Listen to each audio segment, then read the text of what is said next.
Force contre force. Quand ils sont fermés, allez, ils ont traversé.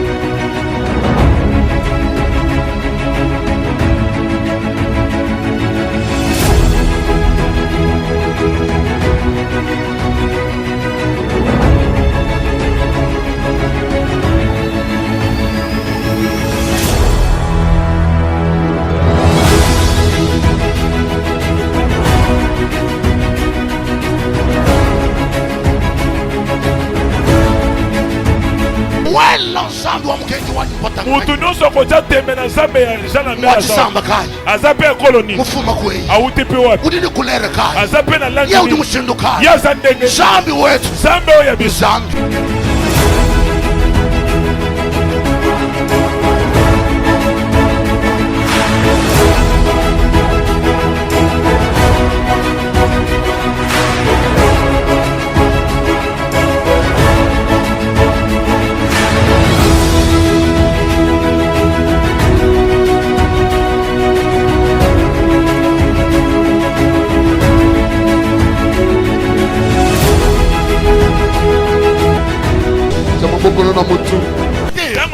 La Bible me dit ceci. Parmi eux, il y avait les Égyptiens. On appelle le Ramassi.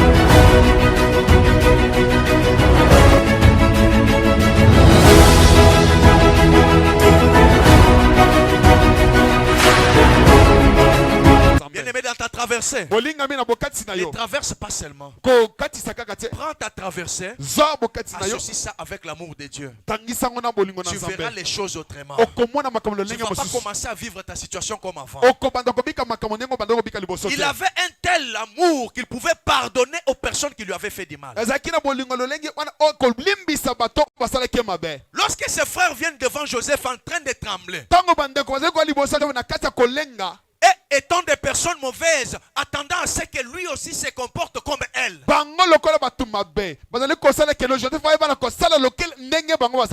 Quand il était faible, ils l'ont jeté dans un trou. Et maintenant, c'est lui qui est fort. Et pensait qu'il allait les jeter aussi dans un trou. Alléluia. Amen. Qu'est-ce qui se passe? Il s'est dit, je ne peux jamais tuer. Car suis-je à la place de Dieu? Je ne peux pas tuer. Soyez donc sans crainte. Vous, mes ennemis, soyez sans crainte. Je vous entretiendrai. Il a fait la lecture exacte de Dieu. Joseph savait que un homme ne se venge pas. Mais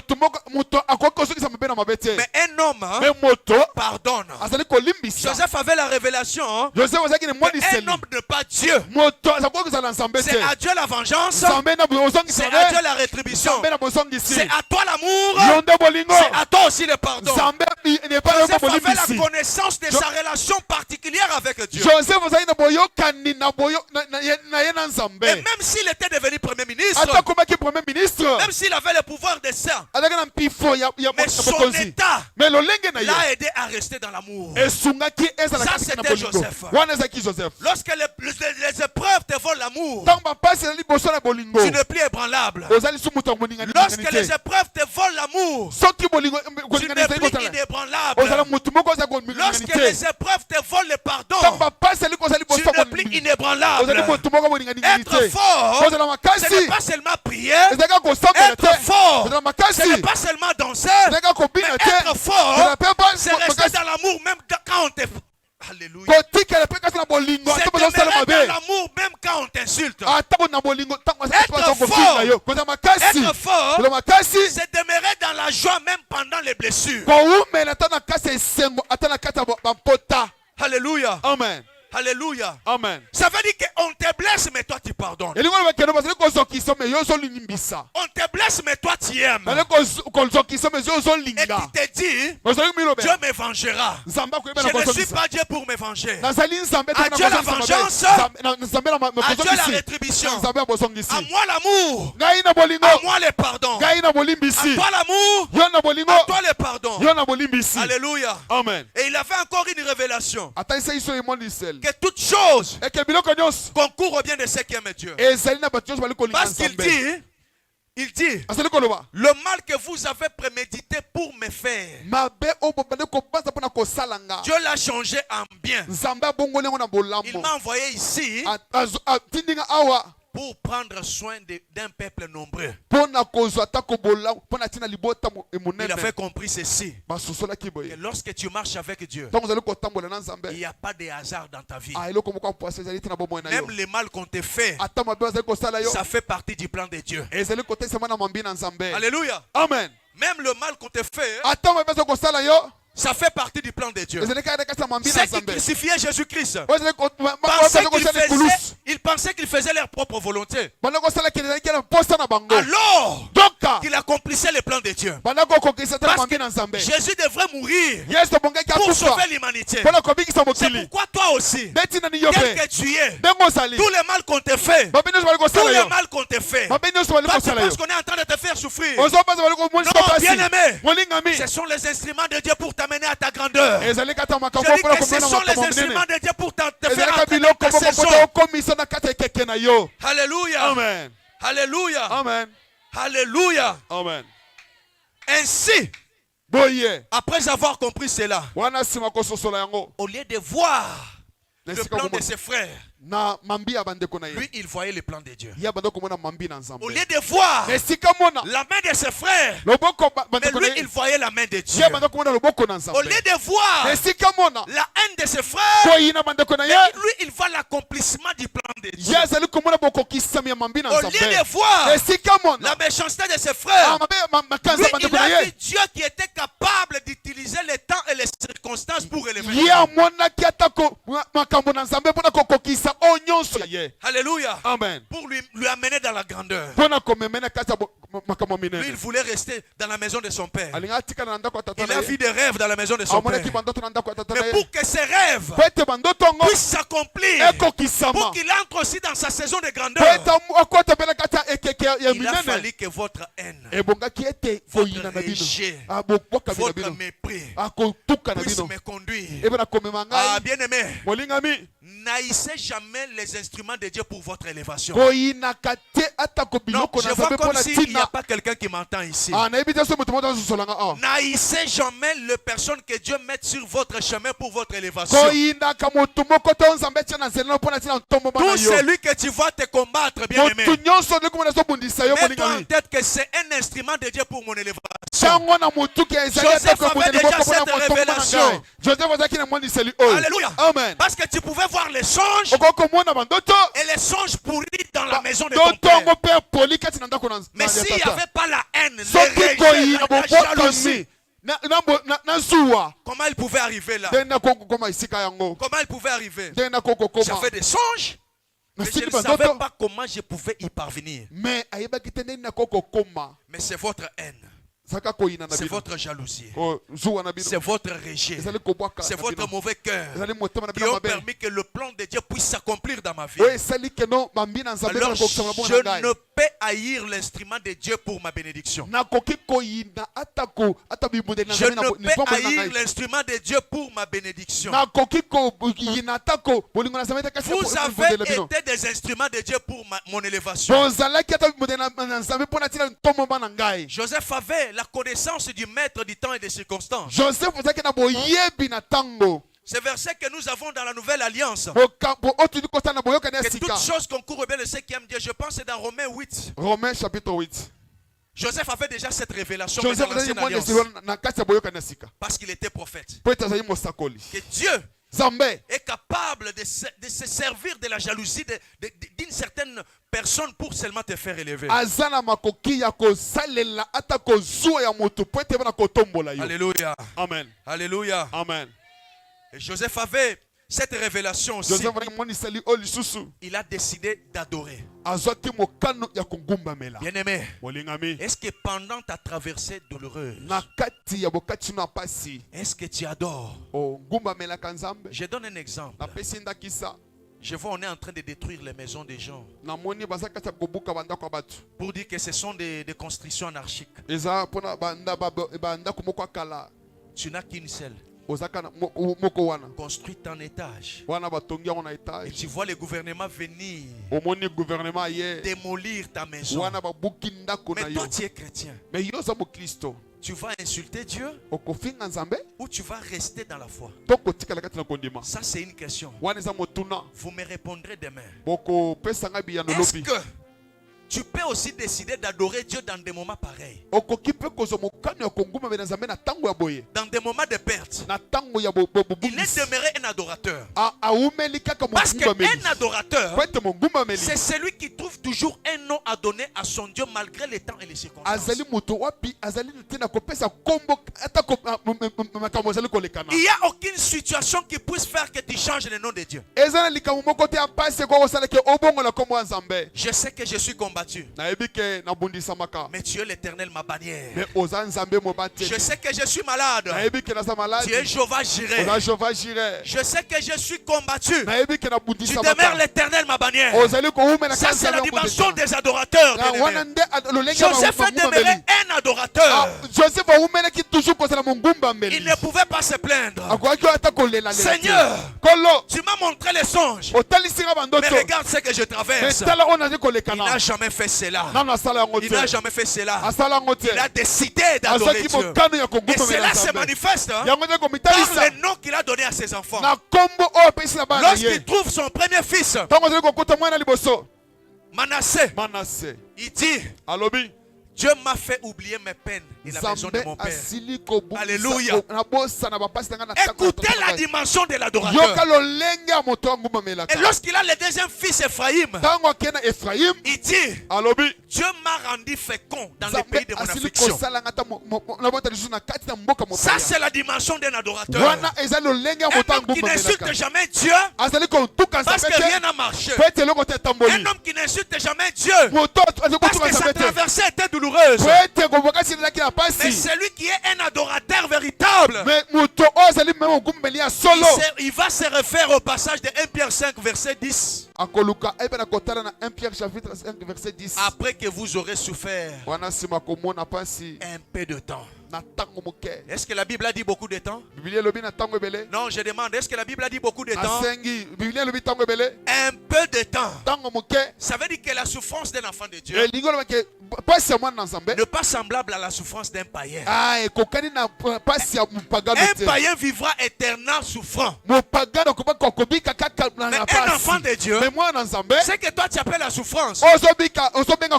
Mais il y a des gens qui t'envient dans cette situation de souffrance. Peut-être que toi tu ne te vois pas. Mais tu es étonné. Toi tu dis que tu souffres. Mais c'est les gens qui viennent vers toi quand ils ont besoin de prêter l'argent. Est-ce que je peux avoir $100? Et quand tu te regardes, tu te poses la question: mais je n'ai pas d'argent. Comment les gens viennent seulement chez moi? Mais quand tu vois ça dans ta vie, sache qu'il y a une saison de grandeur qui s'annonce dans ta vie. Il y a une saison de grandeur qui s'annonce déjà dans ta vie. Et tu ne dois jamais abandonner la foi. Si Joseph avait abandonné la foi, il ne pouvait pas se retrouver chez Potiphar. Si Joseph avait abandonné la foi, il ne pouvait pas devenir premier ministre. Mais toi, regarde-toi. Quand tu perds seulement le travail, tu cours directement chez papa. Papa, mon travail. Papa, mon travail. Un chrétien ne pleure pas. Même si un chrétien peut pleurer, il y a un moment où tu sèches les larmes et tu regardes celui qui est en haut. Il dit que j'ai longtemps pleuré, mais pour l'instant j'arrête. Parce que je sais que celui qui est en haut ne sera pas là pour m'essuyer, mais il sera là pour sécher mes larmes. Alléluia. Amen. Ce n'est pas parce que tu as perdu le travail que tu n'auras pas le travail. Écoutez, entre la maison de Potiphar et la maison de Pharaon, il y avait une prison à l'intérieur. Je veux que tu me suives bien. Entre Entre la maison de Potiphar et la maison de Pharaon, il y avait une prison à l'intérieur. Souvent, nous les chrétiens, nous ne comprenons pas les langages de Dieu. Quand tu quittes vers un point A pour arriver dans un point B, il y a toujours un endroit d'incertitude au milieu. J'aimerais te dire que la prison, ta traversée là douloureuse, n'est pas forcément un châtiment, mais c'est un lieu que Dieu t'a envoyé pour changer tes vêtements. Est-ce qu'il y a quelqu'un qui m'a entendu? C'est un lieu où Dieu t'envoie pour changer tes vêtements. Parce que la Bible me dit, lorsqu'il est sorti de la prison, il s'est rasé la tête, il s'est parfumé, il a changé les habits, il est allé chez Pharaon maintenant. Ça veut dire que ta saison de grandeur, avant que tu puisses entrer, il faut que tu traverses d'abord ce que tu traverses aujourd'hui. Alléluia. Amen. Alléluia. Amen. Alléluia. Amen. Je crois que je dois clôturer pour ce soir. Parce que demain nous attend. J'ai besoin que tu dises à quelqu'un qui est à côté de toi. C'est ta saison de grandeur. C'est ta saison de grandeur. Non, dis-lui bien. Loba. Il y a des gens, papa, lorsque tu lui dis à celui qui est à côté de toi, il se dit lui-même, c'est ta saison de grandeur. Dis à celui qui est à côté de toi.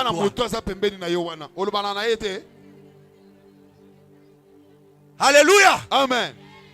C'est ta saison. Je dis bien que c'est ta saison. Oui. Bien-aimé, ne pensez pas que ce qu'on fait ici, c'est un hasard. À peine on vient de finir Réa. Pendant que j'étais en train de prêcher, j'avais une vision. Je vois un homme qui s'était tenu devant cette porte, tenant les clés, beaucoup de clés. Et il était en train de distribuer les clés. Je voyais certaines personnes avoir leurs clés et certains ne pouvaient pas avoir les clés. Je suis rentré à la maison. J'ai demandé à j'ai parlé à ma femme plutôt. Voilà ce que j'ai vu pendant la prédication. Qu'est-ce qu'elle m'a dit? Prions seulement. Le Seigneur va nous révéler. Lorsqu'on a prié, 2 jours après, le Seigneur me dit, il y a beaucoup de gens ici qui sont appelés à la grandeur. Beaucoup de gens qui sont appelés à la grandeur. Et cette grandeur-là, ce n'est pas une grandeur éphémère. C'est une grandeur qui va étonner le monde. Non, ne pensez pas que je suis en train de blaguer. Ce sont des choses pendant que je parle. La grandeur qui vous est réservée, même si ton père était grand, même s'il était connu, mais toi, tu seras plus connu plus que ton père. Même si ton père avait touché beaucoup d'argent, mais toi, tu vas toucher 10 000 fois plus que ton père. Ça, c'est la réponse que j'ai reçue de cet homme. Maintenant, il m'a donné une condition. Il m'a dit, va, parle. Beaucoup d'autres personnes n'ont pas reçu les clés. Parce que leurs cœurs ne sont pas prêts à me servir avec l'air bien. Bien-aimé dans le Seigneur, moi qui est devant vous ici ce soir, je suis un témoignage. Avant que je ne continue de te parler ce que le Seigneur nous a parlé de cette convention, je te parle juste de petites choses. Et tu vas comprendre que tu peux être proche de la source mais mourir de soif. Mais il y a des gens qui peuvent venir de loin et ils viennent, ils bénéficient de cette source. Je suis en train de parler à une personne. Moi que tu vois, j'ai commencé à être indépendant dans mon travail depuis 2010. Je ne travaille pour personne. Je travaillais comme tout le monde. Il y avait des recettes qui me suffisaient juste pour payer la maison, manger, se servir d'autres petits besoins. Je me sentais à l'aise. Alors que ce n'était même pas un quart de ma vie. Lorsque j'ai commencé à servir Dieu, j'étais toujours dans mon travail. Il y a des choses qui sont devenues dures. Quand j'ai épousé ma femme en 2020 après le confinement, on a interdit l'accès en ville. On est resté chômeur. Pas de travail. Le peu d'argent que j'avais, c'est fini dans les mariages. Je suis resté main vide. Et bien même quand on a ouvert la ville, les choses ne sont pas redevenues comme avant. Tout est devenu difficile. Je sers Dieu dans des conditions inexplicables. J'avais envie de donner pour faire avancer l'œuvre de Dieu. Mais ce que j'avais, ce n'était que de miettes. Mais je le faisais. Dieu était en train de me former pour me dire que les jours que je te donnerai, tu dois me servir avec ce que tu as. Bien aimé, arrivé en 2022, oui. Je sens que mes prières depuis 2015, 2016, 2020, Dieu commence maintenant à répondre. Je commence à voir des choses un peu monter un peu. J'ai décidé de servir Dieu avec tout ce que j'ai. Ça veut dire que si on m'invite dans une église, parce que inviter quelqu'un dans une église pour prêcher, mais premièrement, c'est que tu es cher pour la personne qui t'invite. Qu'est-ce que je peux faire aussi pour Dieu? Je dois faire ça. Et j'avais pris cette décision-là. Et quand j'ai commencé à faire ça, en 2023, Dieu m'élève. Dieu m'élève au-dessus même de mon père. Amen, amen. Amen. Et quand Dieu m'a élevé, j'ai continué à servir Dieu avec mes biens. Les jours que j'ai connu Papa Lambert, Papa m'a dit, tu vas venir parler. L'Esprit de Dieu qui a parlé en lui a fait que je puisse bénéficier de la connexion qui est dans ce lieu. Je suis venu ici et je prêchais. Le peu de sacrifices que j'avais fait pour l'œuvre de Dieu ici, mais aujourd'hui, dans mon bureau, il n'y a pas de place pour les clients. Je peux avoir devant moi une trentaine, une quarantaine de personnes. Même dans les escaliers, il y a des gens. Mais je me demande pourquoi toutes ces personnes ne partent pas. Même s'il est 20e, il attend avec son argent. Beaucoup d'argent même. Tu vois quelqu'un qui a 200, 300 $. Il attend celui qui te donne 30 $ pour qu'il puisse arriver aussi à son temps. Mais pourquoi ces personnes ne partent pas? C'est l'alliance que je scellée dans cette église. J'ai commencé à prêcher dans des églises. Je n'ai jamais vécu ce moment être combiné avec ce que je vis. Et je dis ça à ma femme. Voilà ce que je vis. Depuis que mes pieds ont piétiné l'assemblée ciel ouvert, je suis en train de prendre l'envol autrement. Et j'ai dit à Dieu, à chaque de mes voyages, je ne manquerai jamais d'apporter même un outil pour l'œuvre de Dieu dans cette maison. Bien-aimé, il y a un plus grand secret que de servir Dieu avec ce que vous avez. Lorsque je vois Abraham, Dieu lui demande de lui offrir son fils Isaac. C'est vrai. C'était tout ce qui lui restait. Il n'avait que lui. Il n'avait pas d'autre enfant. Dès qu'Ismaël était parti avec sa mère, mais l'enfant qu'il aimait, qu'il adorait, c'était Isaac. Dieu lui dit, donne-moi celui que tu aimes beaucoup. Mais pourquoi Dieu ne lui demande pas les serviteurs ou l'autre fils qui est parti avec sa mère, qui s'est égaré dans le désert de Bécheba? Dieu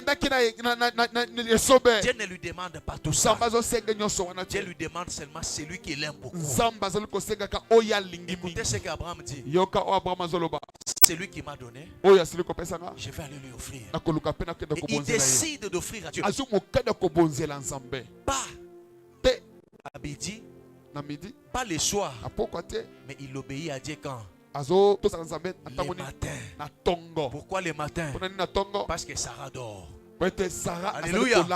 Parce que Sarah dort. Parce que si Sarah est réveillée, elle dira à Abraham, ce que tu veux aller faire, ce n'est pas une adoration, c'est un meurtre. Alors bien aimé, lorsque tu veux adorer Dieu avec ce que tu as, fais ça en secret entre toi et ton Dieu. Tu risques d'avoir une Sarah à côté de toi qui va t'interdire de voir ta grandeur. Parce que il y aura déjà un animal. Isaac n'est pas là. Et la promesse est partie. Lorsque Dieu te demande de lui servir avec ce que tu as, donne-lui, obéis, fais. Parce que celui qui te demande a déjà préparé un animal à la montagne pour te remplacer. Jamais tu ne peux lui donner et rester pauvre. Tout ce qu'on donne pour l'honneur de notre Dieu, Dieu a toujours rempli sa fois centime. Tu dois comprendre ça, bien-aimé. C'est pourquoi lorsque je vis cette vision, et il y avait des personnes qui n'avaient pas reçu des clés, Dieu me dit, ce sont des personnes, lorsqu'ils donnent, ils restent avec un vide en eux, dans leur cœur. Dieu te demande ce soir de remplir ton cœur et de donner avec tout ton cœur. Lorsque papa disait qu'il y avait un power qui était abîmé pendant la convention de Réa, tu avais l'argent, tu as gardé l'argent qui n'avait pas de projet. Bien-aimé, il y a des secrets en servant Dieu avec tous nos biens. Il y a un secret. Si tu veux aussi acheter des parcelles, si tu veux aussi rouler dans des véhicules, les personnes que tu envies là n'ont pas de fétiche. Ils ont un secret.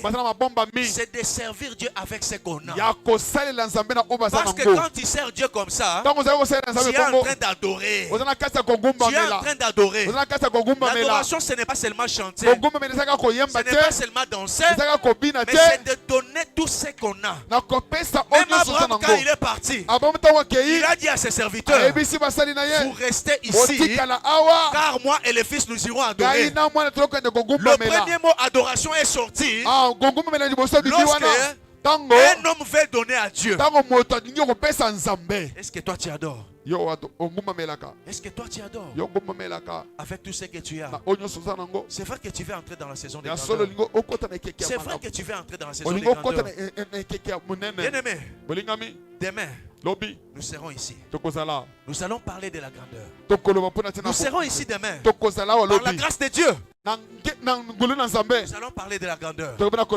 Mais si tu crois que toi, pour toi, Dieu ne peut donner qu'une fourmi, bien aimé, tu n'auras que ces fourmis. Mais si tu peux croire aussi que Dieu peut donner un éléphant, bien aimé, tu auras l'éléphant demain. J'ai dit que demain tu auras aussi l'éléphant. Tout dépend de ta foi. Tout va dépendre de ta foi demain. C'est pourquoi je t'invite demain Ne reste jamais à la maison. Viens dans ces lieux. Nous allons te prêcher la grandeur. Tu dois comprendre comment entrer dans la grandeur. Afin que tu puisses comprendre que toutes ces années passées, si j'avais obéi, je ne serais jamais celui que je suis. Mais ce n'est pas encore tard. Car demain t'attend. Tu vas faire aussi comme moi. Tu es le donateur de cette église. Dieu t'a appelé ici, à part de l'appel de l'ange de l'église, toi aussi tu es appelé à être ici. Ne pense pas que pour que tu sois serviteur, il faut que tu prêches comme moi devant. Non, tu es aussi serviteur. Marie de Magdala n'a jamais prêché, mais c'est elle qui était devenue la secrétaire particulière de Jésus. Marie de Magdala a été secrétaire particulière. Pourquoi? Parce qu'elle soutenait Jésus dans son ministère avec tout ce qu'elle avait. Toi aussi tu peux faire de même. Et tu verras que la stérilité là qui endure des années va te laisser. Si tu fais aussi de même, tu verras que le chômage là qui a pris beaucoup de temps va te quitter en un instant. Si tu fais aussi de même, tu verras que même le mariage là, oh non, bien aimé, laisse-moi que je te dise. Tu es en train de regretter. Tu dis que le fiancé est parti. Non, bien aimé, celui qui est parti est parti. C'était son temps. Laisse-le partir. Lui n'était pas amené pour... Il n'était pas appelé pour t'amener dans ta saison. Mais si celui qui est parti avait une moto, mais celui qui vient pour t'amener dans la destinée vient avec un hélicoptère. C'est pour t'amener encore à un niveau très élevé. Tu ne peux pas pleurer. Tu ne peux pas te tourmenter. Ce que toi tu as à faire, c'est décider dès ce soir. Tu dis, je suis servante de Dieu et je servirai Dieu avec tout ce que je. Que Dieu bénisse sa parole. Beta maboko ya bien.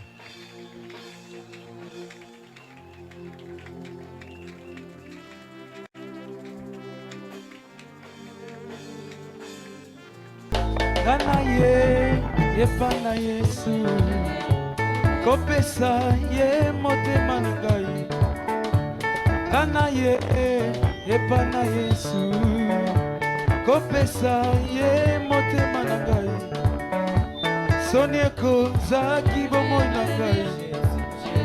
Sonieko zaki bomoi na ngai.